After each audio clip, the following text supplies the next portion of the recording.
welcome back to the TCI Headquarters. Unfortunately, we got to talk about another loss. Yep. Wasn't sure we'd have to do that this season, but here we are. 4 games. We've already had to do this twice.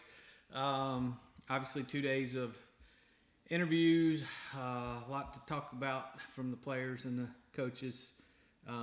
Davis, I'm going to start with you. Monday was jam-packed. Both coordinators, I don't know, 5 or 6 players. Yeah. They just kept bringing them out. But I guess let's start there with some of your thoughts from what you heard Monday. Well, a lot of questions to Tony Elliott about the criticism that he's facing and this offense is facing, and this perceived lack of creativity and things like that. But I guess one of the biggest things that everybody's basically shut off their social media at this point. Yeah. Tony Elliott said he shut it off. Most of the players said they shut it off. DJ surprisingly said, "No, I still check Twitter once in a while, maybe not as much as I used to." But I don't. They're just in such a different place than they're used to being. I mean, this hasn't been a thing for them in a really long time. The first time they've lost 2 games before October since 2014. So there's a different thing, I guess, that they're dealing with, and not being in this position all that often, but. Offensively, DJ continues to take most of the blame, even though I think we all understand that that's not just all his fault at this point. Yes, there's things he's got to improve on. He's handled all that pretty classy, considering what he's gone through. The way he's handled it publicly has been impressive. Particularly the what he said about the very last play against NC State. I mean, he said they need to throw a better ball. In my opinion, that was probably one of the best passes he threw all day. Yeah. I mean, it looked like Ross was tracking underneath it, was going to catch it, and for whatever reason just didn't. It looked like there was a flag there. That's what everybody's been talking Tony about. said. I haven't watched the replay, so I don't know. But it was very weird he just never even put his hands up to try to catch it, so I wonder if his shoulder was being held, or I couldn't see from up at the press box. But this offense it's got to get things figured out, and I think the bigger issue, to help with DJ get comfortable, and Tony alluded to this on Monday, is we got to make him more comfortable in the pocket. We got to be better up front on the offensive line. There's just too many fundamental flaws there, too many breakdowns, just missed blocking assignments left and right, and they're not running the ball at all. I mean, they had 103 yards rushing against NC State. 37 of that was that sprint DJ made late in the fourth quarter. I mean, they were on pace to average like 1.1 yard a carry. 8 at the half, I think? Yeah, 8 yards at the half, which is their lowest since 3 weeks earlier when they had 9 against Georgia. That's horrible.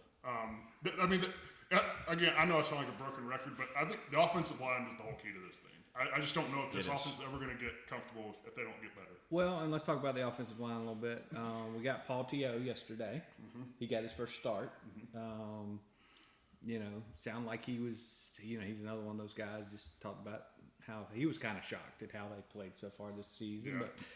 But, we've heard a little bit. You heard from Elliott talk about, his play, and Rayburn got in there. So, they're trying some things.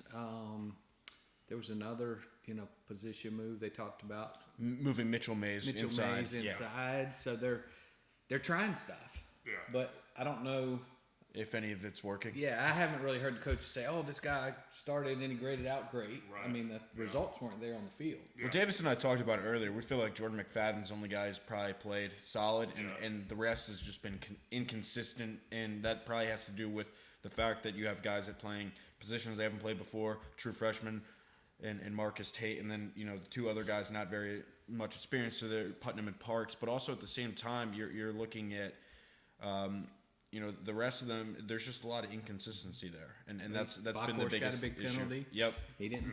He got beat a number of times, so nobody's playing well except for maybe. And you mentioned how T.O. said that they were shocked. He said that Davis asked him. He said it's a bit shocking that they're still having communication problems, and it's. He said it was louder in the practice facility than it was at NC State. Right, and that's an interesting thing that even Paul and DJ and some other players, even Tony, talked about. These same mistakes that are happening in the game aren't necessarily happening in practice. It's all about trying to translate this over, and then I asked DJ straight up if he just feels like because they want so badly to perform better. If you just get out to the game field and just start pressing and just start thinking about it, and it just becomes mental. And DJ said, yeah, there might be some of that going on. He said he wasn't feeling it himself personally, but I think there might be some of that going on where you're just trying so hard to live up to a standard, and they can talk about not being on social media and all that stuff. There's no doubt that they're hearing some of they that feel outside it. noise. Well, and the game started out much different. Yeah. He came out throwing the ball, and Tony talked about that. Hey, we were just going to come out and throw the ball. Yeah. We just have to do that. And they looked good those first 2 drives. Obviously, that pass to Shipley that DJ probably threw too hard, but Shipley catches that. He probably scores or at least goes for 40 yards or something. You get back-to-back touchdowns there. Going to what you're saying. They just need some confidence, some momentum. They need to see some success. I think that drive that ended in a Ross touchdown, you figured that, okay, there's that, that proverbial hit that they needed. There's the rhythm that they get into from that. And it just never happened. Right. If 3 and out after 3 and out after 3 and out, and it just became like a broken record, essentially. You felt like you were watching the same movie every time they got on the field. Yeah, but if you'll remember on their first scoring drive, and even the first one, you're talking about that overthrow to Shipley, protection up front broke down. He had to step up. He was trying to make a play. Even on their scoring drive, there was that long pass to Ngata, 29-yarder early in that drive. Will Shipley missed a block, and he had to avoid a sack to get that pass off, and then the touchdown he rolled out to his right. So it's not like they just sitting back. The protection was great. He had time to throw. He sort of had to make that happen on his own. Again, it goes back to this offense, at least the offensive line just not being consistent enough at this point. Well, and the defense, of course, got hit with more injuries. Yes. The defense played their worst game in my book. Obviously, some of that's because they were on the field the whole game. Because and the injuries had certainly 6 didn't straight help 3 and either. outs or something like that there over 2 periods. Went until early in the fourth quarter without a first down after that scoring drive. Yeah, so that's just not acceptable. But then late in the game, they let them drive all the way down the field for what should have been the winning field goal, easy field goal, and then they gave up touchdowns both overtime periods. So the defense needs to improve, and now they're going to have to improve without another star, Brazee, and of course Skowski went out. One of the things we heard talking about, and we had Rook yesterday, is, and Dabo talked a little bit about it today, is for next year and for the longer term, one of the silver linings now is all these younger DTs and some of these younger linebackers.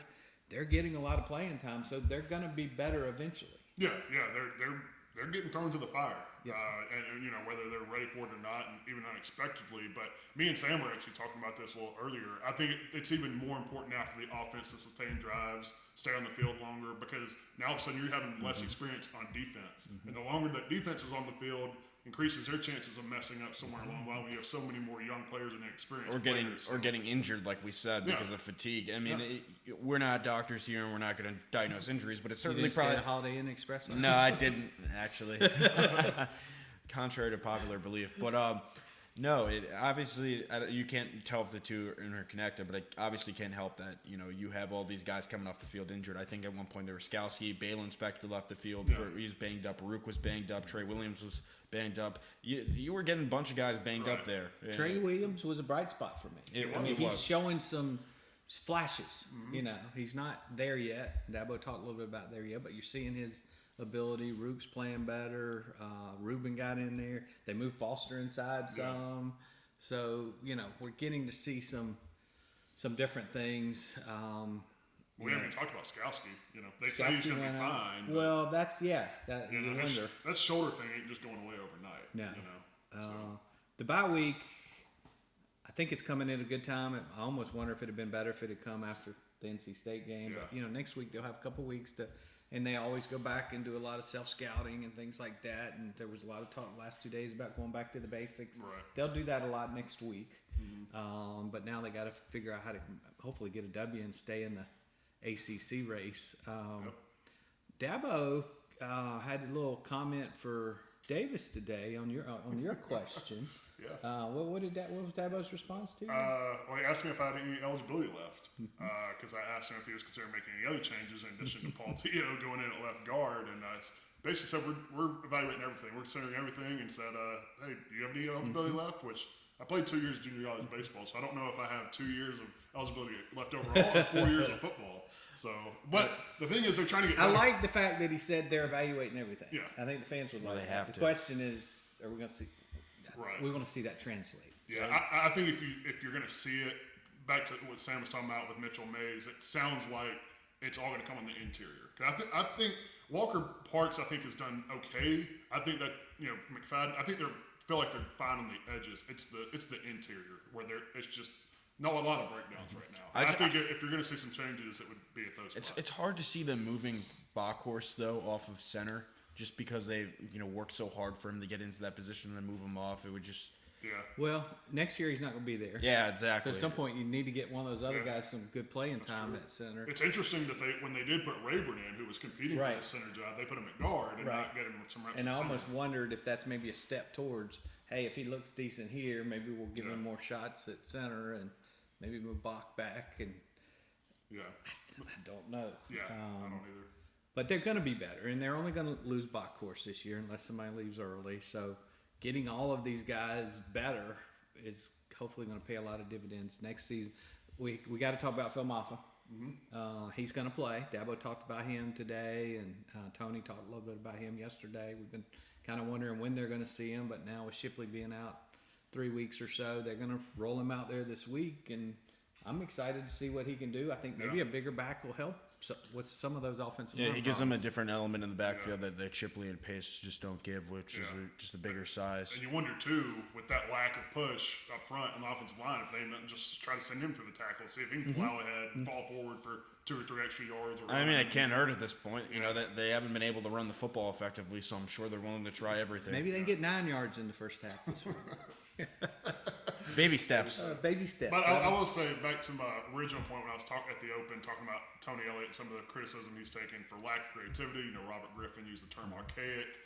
Him and Dabo have both talked about, we can't expand. We can't do other things that we want to do if we can't even, execute the fundamentals, execute the basics. If you're having all these breakdowns, because at the end of the day, football, it's blocking and tackling. If you can't block people up front, hard to run the ball and hard for your quarterback to have time to throw down the field. And basically, they've got a dysfunctional, inexperienced offensive line. Mm-hmm. They've got an inexperienced quarterback. It's just a domino effect. Running backs. Yeah. So, it's just all of those things together. They've talked a lot about the zone blocking schemes and stuff they like to use, and how the running backs got to know where to go in different situations. And there's too many pieces there that can mess up, and it's different pieces messing up at different times. Just talking about the offense, I mean, a reporter asked Dabo today, is that simple as getting the ball in the hands of your playmakers like E.J. Williams and so on and so forth. And Dabo's like, it's not that simple, because they are unable, like we just said, they aren't able to do the basics thing. So it's not like, DJ can just put the ball in the hands of the playmaker. They did a good job of getting Ross the football, but then again, at the end of the game, like, he wasn't able to make that play. We're not sure like what exactly happened there, whether it was the shoulder, but they haven't. I think that's one of the biggest problems. They really haven't gotten their wide receivers beyond Ross involved, and I think that has a lot more to do with just what they've been unable to do up front. Exactly. And those guys got to be getting frustrated. He did talk some more this week about getting Will Taylor more involved at receiver as well. We did see that scoring drive. He was in the slot. Ross was not. I think we saw that again late in the game. So I think we're going to see them try some different things this week. I think when they come back and they play Syracuse after that bye week, I think we might see something more different. I don't know what that will be, but hopefully they've got some. Yeah. Well, you almost hope that, like, if you're them, like, it doesn't matter how ugly this win is, you just come into the bye week and get a win, and from there you reassess. Boston College is ranked now; they're 4-0. I mean, they're a decent team. They even put up though they're 41 playing in with their Missouri. backup quarterback. They've looked pretty good this week. Yeah, I mean, I think I don't think there's any game on Clemson's schedule left, maybe outside of Syracuse. Yeah, where, UConn. Oh, Yeah. I meant the conference schedule. As far as ACC teams, I mean, the way this offense is playing right now, I don't think there's any game you look at and circle as an automatic win. Right. Yeah, because we looked at Georgia Tech as being a get-right game, and that the opposite of that. But obviously they handed it to North Carolina. And now it's going to take a couple of good performances to convince us things have changed. Right. I mean, you come out and you play good against BC, it's like, oh, is everything fixed all of a sudden? Well, the thing about them is they can only worry about what they do. I mean, they no longer control their own destiny at this point. It's you got to rely on others, but at this point, you got to just look at what's in front of you, not behind, and what's ahead of them is just the game itself, and not worrying about NC State, who's above them in the. They just need to improve. Yeah. They need to see improvement. Defense will get Tyler Davis back later in the year. Offense will get Shipley back. Well, by then will it be too late? Well, We don't know. Some people would already say it's already too late. Yeah, that's something. Not Dabo. Depends on your goals. And I know that obviously fans and probably the team disappointed. They're probably not going to the playoff this year, but I think that might be a blessing in disguise where they're not always looking at the big picture, what we have to do to get there. Right. Now it's just we get better? we got to go 1-0 every week and see where we end up at the end of the year. And if you can win, 10 games, that's still a great season. Yeah. Go to best Certainly- case, back to the. Certainly looks Peach like Bowl. anything can really happen in college football this season. I think all the roles are out the door. Well, I don't think Clemson's going to make. I don't think so either. But this is not a normal. They're not making the season of college playoff. football. They're not making the playoff. They gotta hope they can maybe make the ACC championship and win another ACC. Yeah, I mean, as bad as it looks right now, they still can technically win the ACC. Yeah. So. NC State still got to play at BC, at Wake Forest. And they played North Carolina last game of the year, so there could definitely be some losses. I mean, NC State didn't look unbeatable. No, they let Clemson just Clemson played bad. hang around in a game they didn't deserve to hang around in, especially as we talked about. They had the double amount of their plays. They doubled their time of possession. Clemson didn't Well, that's what belong Dabo in said. that He game. called it a miracle. They even had a chance to win in overtime. Yep. Or that game even went to overtime. I mean, considering the play differential and the time of possession and all that stuff. So. All right, I hope we made you feel better. We told you all about what we heard the last 2 days. It's, as Davis said up front, it's kind of different. We're just not used to this. The players aren't used to it. Coaches aren't used to it. But Dabo's trying to teach the players. This is a good time to teach folks how to deal with adversity. And we'll learn a lot about the team Saturday, how they respond, and how they respond the rest of the way this season. We will have it all covered for you. Of course, we'll be there Saturday with all our normal coverage, and we got a lot of coverage headed out your way the rest of the week. And then we've got some special things we're planning for next week. We will have some media coverage next week, but it won't be the normal full Monday, Tuesday. So stay tuned to Clemson Insider for the most complete coverage of Clemson athletics and Clemson recruiting. This is Miles Murphy. Make sure to check out Clemson Insider's most complete football coverage. Nobody does it better.